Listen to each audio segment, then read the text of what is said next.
Hello guys, welcome po ulit sa ating pong channel. So meron po tayong gagawin dito na LG LED TV. So ang problem po nito, may sound siya pero wala siyang display. Ano po?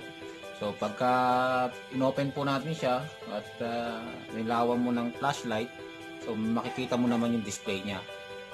So samahan nyo ako guys na ayusin po itong problem itong LED TV po na ito.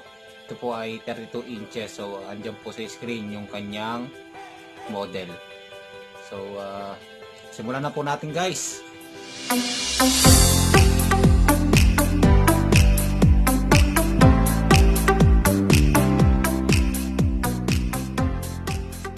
So ayan na guys.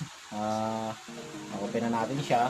So ito po yung kanyang loob, is may backlight po niya.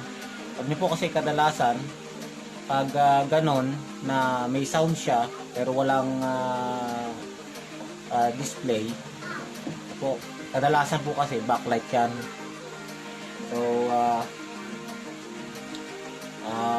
kapag siyempre check nyo pa rin po yung kanyang inverter kung may supply siya papunta sa backlight. So chinek ko yung inverter po nito kanina, meron namang supply. Kaya ibig sabihin backlight na sira. So papakita ko po sa inyo itong aking backlight tester. So check po natin. So guys, ang ginawa ko sa inyo. So wala.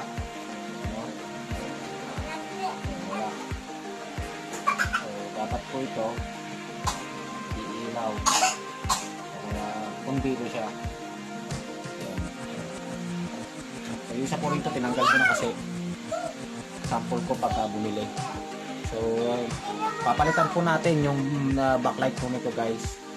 So stay tuned lang kayo guys kasi bibili pa tayo ng backlight nito. So ayan guys, nailagay ko na po yung kanyang bagong LED na nilagay po natin. So ito yung pinagpalitan po natin, bali 6 volts po yung ipinalit po natin. So hindi kasi pare-pareha sa mga LED, may 3 volts, may 6 volts. So ingat po tayo, kung 6 volts yung tinanggal natin, kailangan 6 volts din kasi pagka 3 volts pupundihin lang din po yun.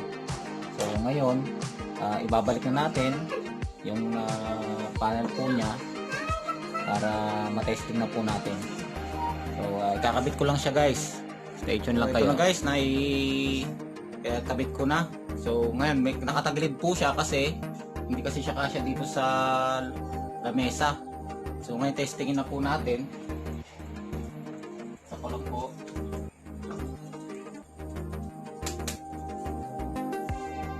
So ayan siya guys, ano.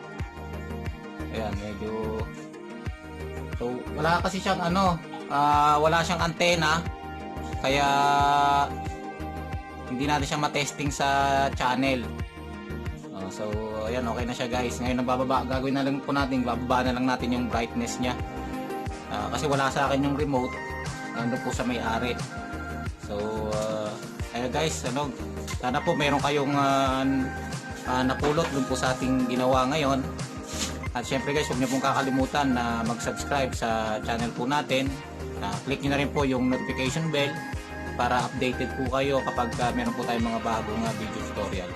So maraming salamat po guys, and God bless po sa inyong lahat.